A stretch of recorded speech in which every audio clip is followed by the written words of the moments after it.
This is supposed to be an event where kids could go. Kash Patel is at this fucking event. You know what I mean? This is supposed to be a family friend. His girlfriend is one of the children.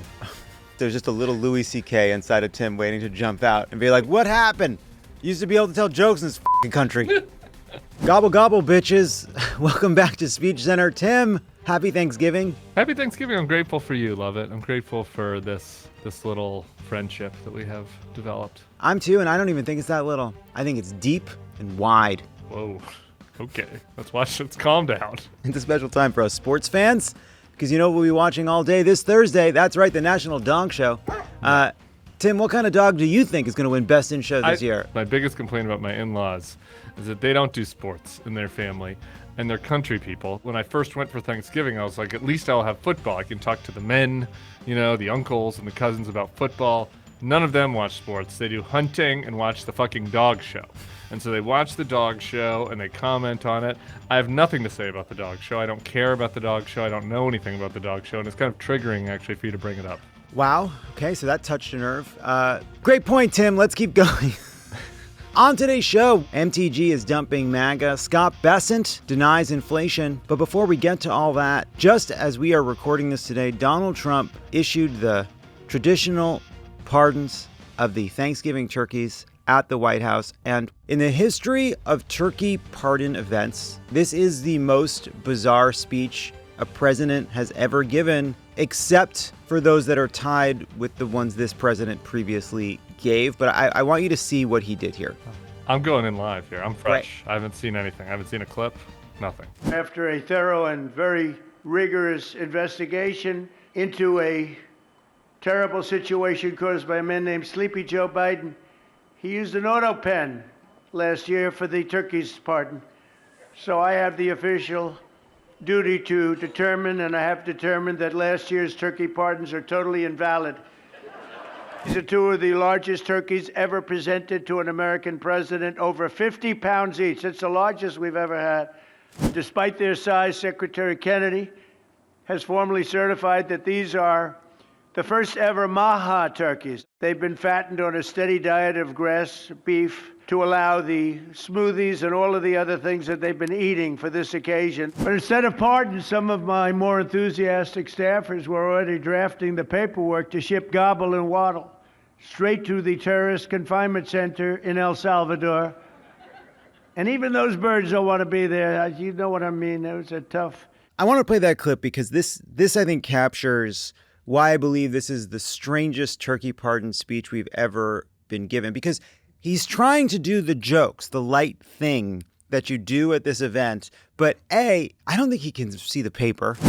And B, even the as written is some of the most ghastly material a president has ever delivered. He is a light joke about the turkeys having smoothies. I'll even accept an auto pen pardon joke. I think that's a good joke. I think a clean, good version of that joke can work. But he is joking about sending the fucking turkeys to CCOT. Yeah, I'm glad you pointed out how he's struggling to read the paper, because to me, the thing that is, I think, the most noticeable before the bad jokes is that his dentures seem loose and his pallor. He looks kind of like a wax statue. Mm-hmm. He's struggling. He seems to be struggling more noticeably, and that's hurting him because they probably shouldn't even give him the paper. He's sort of fine on his own. They probably want to keep him inside, temperature controlled. It's kind of like the turkey, really, and allow him to riff and do his, kind of Atlantic City stand-up routine. I think that would have been a better bet than what they went with. So, yeah, I mean, it was bad before the CCOT joke. Obviously, the CCOT joke is not good. I guess the only good news I have, the thing I'm thankful for, is that the turkeys would be the only people that would be in CCOT that we had sent there, because he totally botched the first effort, and all of the Venezuelans he sent there illegally were able to be returned home. So that's nice. It's so twisted, right? This is their attempt at a light, less political event, but the staff even around him is so now kind of morally warped that they don't understand why that's not the kind of joke anyone should ever make. It also plays in the crowd, which tells you something about the crowd. But also, I worked on the turkey pardon speeches. What was the best joke you drafted? I'll be honest. For whatever reason, the kind of jokes that work best at the turkey pardon were never, ever my skill set. And so I was never like Barack Obama did great jokes and sincerely. And as you like, I think you're aware, I think highly of my abilities as a writer and joke writer. Truly, I'm not responsible for any of the great jokes that Barack Obama did at the turkey pardons. In fact, like what the dynamic was whenever we were doing anything that required humor is David Axelrod would often provide like the avuncular sweet jokes. Mm-hmm. And then my platonic ideal of a joke is Barack Obama knocking the podium over and just saying, "Fuck you." That's like to me, that's what you're aiming for. And so the happy medium is what made you have a drink with Mitch McConnell. Exactly. I'm never good at the like gobble gobble. Yeah. Boy, turkeys. I can't even do it. It's just not my, it's not my energy. It's hard for gays too, just in general. You want to immediately go to double entendres, Totally. And this is just what we're built for. And so it's challenging to do, I guess there's a certain kind of, a certain kind of gay that might have a more of an avuncular sort of style. I guess maybe that's just not you and I. No, I will say I think the auto pen joke for the pardons by Biden is a great joke, and that is just a pure good, well done joke and belongs in there. He does go on to say none of the other pardons are real. That's a serious thing. Hunter's was real. That's the one real one. So he does step on his own material, but the joke itself I think is solid, and to whatever proto-fascist inside the machinery of the regime produced it, my hats are off to you. I do have one more thing I have to say, though. I'm not sure it is actually the weirdest ever political speech regarding turkeys. Mm-hmm. It may be the weirdest pardon speech, but you do recall Sarah Palin doing the interview while the turkey is being slaughtered behind her? That's right. That was. If you don't remember that, we're going to want to put that on screen. I do remember it. I do remember it. A simpler time when she was the worst you people could do. Maybe still. Would have been president had she run in 2012. There's one other moment I wanted to include. Oh, great. From the turkey pardon. Let's roll it. You're not going to have these crimes that are making the newspapers and the front page of every newspaper and television story, news story. What he's doing here. Now, back to the page. Chicago a safe place very quickly. I looked at the various cases, granting mercy, discovering that the terrible trauma that everyone's going through. And I had a little bit of a Pritzker joke. I was going to talk about Pritzker and size, but when I talk about Pritzker, I get angry because he's not letting us do the job. So I'm not going to tell my Pritzker joke. They have a very cute little joke, Some speechwriter wrote some joke about his weight. But I would never want to talk about his weight. I don't talk about people being fat. I refuse to talk about the fact that he's a fat slob. I don't mention it. So what the fuck? So he is doing his sort of Chicago's a hellhole riffing. He gets to some, I don't know how much of that is on the page or not. Then he gets to what was a joke about Pritzker that he either can't see, chooses not to do. So does his usual thing. I won't say he's a fat slob. Ha ha ha. He then says, you know what? I could lose some weight. That comes later, not in the clip. He also kind of, I think he gets mad at jokes about weight because I think he does take them personally, which is just a little bit of reflection in that. He's a big boy. Yeah, I think what he's trying to do there, it's hard to tell because, again, the dentures, he can't read the page. It's hard to say exactly. But I think that what he was trying to do there was to come out as being anti-mercy. Yes. Also, I think, in the Thanksgiving remarks, right. He wanted to make sure he was clear that we've gone a little too far with mercy for criminals. We want no mercy this Thanksgiving. Which I guess is on brand. As you can see that, once again, similarly to the first clip, and if we're just going to do this as figure skating judging, he looks old and confused and horrible when he's trying to read the page. Then when he kind of just gives up on that and looks up and does the fat slob, I'm not going to make a joke out of the riff. That's fine. That's regular Trump. And I think they're not setting him up for success these days, the people in his orbit. This is supposed to be an event where kids could go. Like that. Right. Like that. This was an event where children would attend. And he is simply not capable of it. And anyone around him that would have tried is now gone, right? Like in the first term, there have been people that were trying to hold the weight of the institution up a little bit, have him fake it, right? But those people are all gone. Like Kash Patel is at this fucking event. What? Like, but you know what I mean? This is supposed to be a family. His girlfriend is one of the children. Nice. Nice. I like that. Hey. You listen, age gap relationships. I'm pro. I couldn't be more pro, but you also have to be able to joke about it. You also, everybody's so sensitive these days. It's like whenever I make a joke, people are like, oh my God. I make a tiny dick joke lately, and somebody emails me. They're like, what about the people with tiny dicks? I'm like, sorry. I'm like, I'm skinny. Okay, if people make fun of somebody for being a wuss who's unable to lift weights, I don't get personally offended. That's funny. That's fine. We all have our own foibles. I just love that just scratch beneath the surface. There's just a little Louis C.K. inside of Tim waiting to jump out and be like, what happened? You used to be able to tell jokes in this fucking country.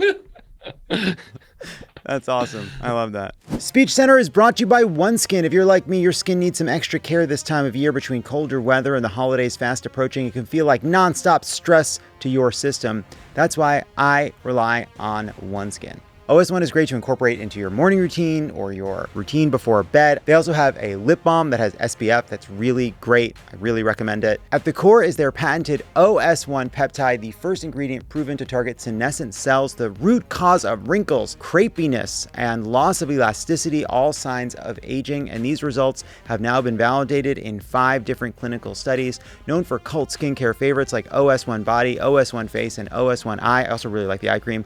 OneSkin stands out for their science-first approach to skin aging, delivering hydration, barrier support, gotta have that barrier support, and powerful longevity benefits in every product. OneSkin also just launched their limited edition holiday sets, including the Nightly Rewind gift set, which is a rare gift that's impressive and genuinely useful, providing an upgrade to anyone's nightly routine, featuring their best-selling face moisturizer, their new peptide lip mask, and a cooling gua sha tool. If you're not gua sha, what are you doing? Everybody's gua sha these days. Each component of the set is designed to work together as your body enters its natural nightly repair mode, sometimes referred to as sleep. It helps renew skin at the cellular level for stronger, smoother, more resilient skin. For a limited time, try OneSkin for 15% off using code SPEECH at oneskin.co/speech. After you purchase, they'll ask you where you heard about them. Please support our show and tell them we sent you. Up next, Treasury Secretary and gay traitor, as I call him, Scott Bessent, goes on Meet the Press and gets asked about inflation during Trump's second term. Here's a gay with no sense of humor. For sure. Inflation has gone up. It's at 3% now, up from 2% in April when the tariffs were imposed. No. They weren't. So inflation hasn't gone up. And, Kristen, the one thing that we're not going to do is do what the Biden administration did and tell the American people they don't know how they feel. They are traumatized, and over the Biden inflation, we have slowed inflation, and we are working very hard to bring it down. Kristen, I can tell you that the Council on Economic Advisors has a study. You know the best way to bring your inflation rate down? Move from a blue state to a red state. Blue state inflation is 0.5% higher, and that is because they don't deregulate, they keep prices up, energy is higher. You know, there was an Italian place in my neighborhood growing up. My dad always used to say, nobody goes there, there's always a line. And whenever they say, you got to move from the blue states to the red states, if you want to lower your costs, move to the red states. The cost of living is higher in Los Angeles and San Francisco, and by the way, Austin and Nashville and other places, and there are plenty of cheaper places you can live, but people want to live in blue cities. People love living in those places. But until the market equalizes and a house in some of these places that you say are doing it right cost the same as the houses in the places that you think are fucking hellholes, until then, the market is telling us where the demand is, you know? Yeah. Well, as somebody who moved from a blue state to a red state, I think I can weigh in on this. I mean, moving isn't really a big deal for Scott Bessent, right? He's able to move to South Carolina. He has a team of movers. They move the truck. He probably doesn't even deal with the logistics. His husband probably deals with that, Right. He doesn't exactly know what goes into it. It's hard to imagine him like picking up a box, God forbid, picking up like furniture and like the type of and so if you're a real person who can't afford all that, like moving is a bit of a hassle. Or if you're a middle-class person who can barely afford it, moving is very expensive. Moving is much more expensive than you realize. And so, it's just there are a lot of problems, I think, that are revealed by his potential solution there that he thought was very cute, though. He does a little thing when he makes a comment that he thinks very cute. Yeah, that little smirk. It's also not true. Like whatever the cost of living is rising, in red places and blue places. It's been an international phenomenon, but it's certainly a national phenomenon. It's also just the nature of working in these jobs that the normal friction and like interactions of life do melt away, right? Like he's getting up every morning in his very fancy place he must live in and going and working, I'm sure, long hours. He's not going to the grocery store at the end of the day with a cart, right? It's like he's not doing normal life stuff. None of these people are, in part because the jobs are really hard. At least the younger people that are in those roles are kind of scraping by, and like, you know, like there are natural ways in which when you work in government, especially when you're young, like you're still part of the world. But Scott Bessent isn't. He's not going to Nellie's, I don't think, on the weekends like we used to, Tim. He's not. He's not going to Nellie's like we used to, and he's not paying. She mentioned the security deposit in the condo on 14th Street. You know, it's always more expensive than you think. You're like, oh, I think I've got this, and it's like, oh wait, I got to pay 2 months rent. That's challenging. Last, we have a mic drop from this week. Here's Marjorie Taylor Greene announcing her resignation from Congress, as well as Trump's reaction to the news. If I am cast aside by the president and the MAGA political machine and replaced by neocons, big pharma, big tech, military-industrial war complex, foreign leaders, and the elite donor class, then many common Americans have been cast aside and replaced as well. When common American people realize and understand that the political industrial complex of both parties is ripping this country apart, and instead the reality is that they, common Americans, the people, possess the real power over Washington, then I'll be here by their side to rebuild it. He started backing perhaps the worst Republican congressman in our history, this stupid person named Massey. And I said, go your own way. And once I left her, she resigned because she would never have survived a primary. But I think she's a nice person. Okay, thank you very much. I loved the manner in which she shut down. The Trump is the uniparty now thing is so good. And I think that the Democrats could learn a lot from some of the messaging Marjorie Taylor Greene offered there about why she feels disconnected for Trump. On the actual, like, her stepping down and why, I got to just be honest, I'm struggling to wrap my head around what's happening inside Marjorie Taylor Greene's brain. I think that, you know, we don't have a lot in common, me and Marge. And unlike some of these other Republicans, like where I know their ilk, she was a real one that from the new ilk that emerged after I bailed. This was a woman who's like, I am alone in my house. I'm unhappy in my life and in my marriage, and I'm looking for meaning. And I'm going to start posting on Facebook about how I think that maybe Hillary Clinton is eating babies. You know, and I'm very concerned about that.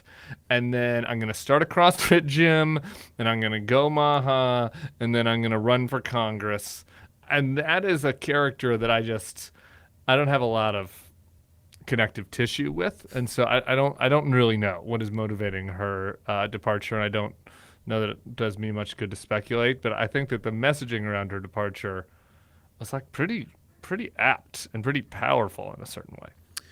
Yes, you know, J.D. Vance adopted the dark. Marjorie Taylor Greene was born in it.